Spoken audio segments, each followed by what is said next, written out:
sport is like the national pastime. That's But in true. the Philippines, some might say that pageantry is the pastime.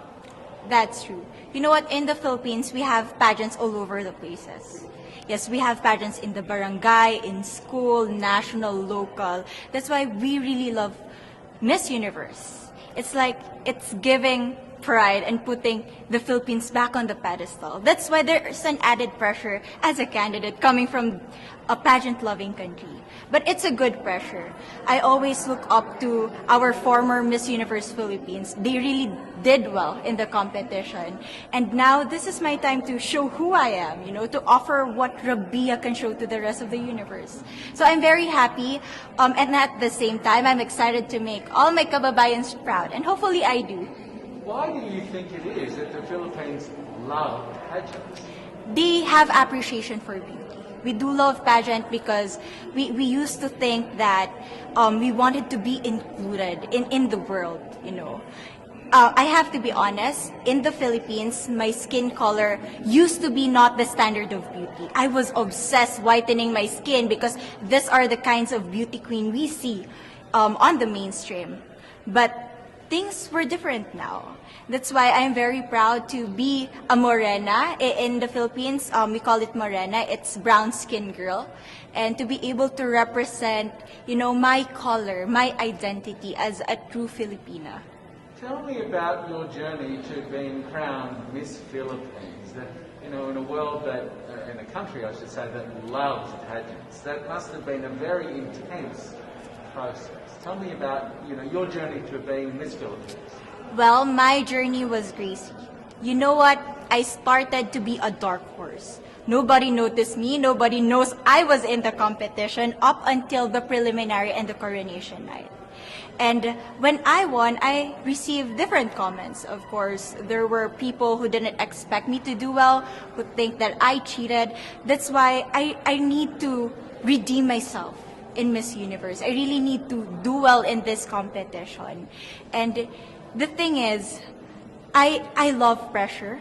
I love criticism. I get better every day with that. You tell me I cannot do that, I turn to you and I'm going to say that, no, I can do it for myself. Good for you.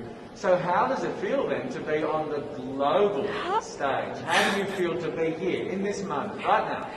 It's crazy, but I'm overwhelmed with the support, not just from the Filipino community, but also from Thailand, Latin countries who do appreciate me as a candidate, as a person. It motivates me that I am beautiful. I can offer so much in this world. And when somebody believes in you, it gives you that extra energy to really do well and perform well.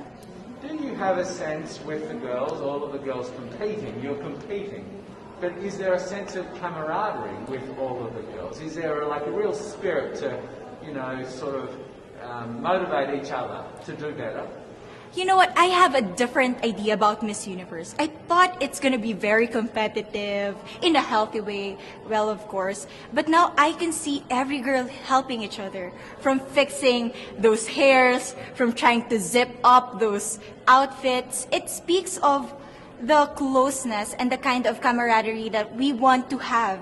The goal of Miss Universe is not just to crown one girl, but also to build a genuine and long-lasting friendships among us. Would you say within the Miss Universe world, the contestants, is there a sisterhood? Are you sisters?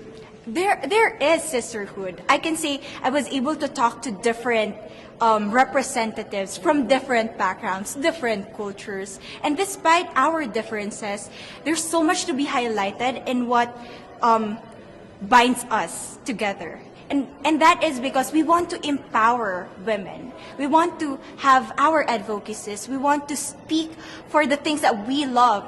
And that's a celebration of women and the beauty that we have. So coming out of this week, obviously you would love to be crowned Miss Universe. Of course. And that would be wonderful, of course, for any of you. But what else will you take out of this week? What do you think you'll feel at the end of this week, regardless of the result? How will you be a different person? It's the growth and the development that I was able to have during preparing for this journey. I will be honest, there was a moment that I lost my identity. because I was put under pressure. I was in that position in which I feel like I'm not good enough. I'm not a good representative of my country, but I was able to bounce back stronger. And if I was able to do that for Miss Universe, I will be able to do that in life. That is my greatest takeaway from Miss Universe. Okay, so the Philippines have huge amount of fans. Yes. I want you to give us a little bit of a message to the fans here and at home. But send a message. What would you say to all the fans in the Philippines? To all my fans from the Philippines and from all over the world, maraming salamat po. Thank you so much for loving me and for believing in me. It means a lot to somebody who is so naive in this industry, who has no idea how to become a beauty queen on the first day of my journey. But because of your love and support, I was able to be the woman that I am today. And regardless of the result, I may or I may not win the crown, but one thing is for sure, I'm gonna make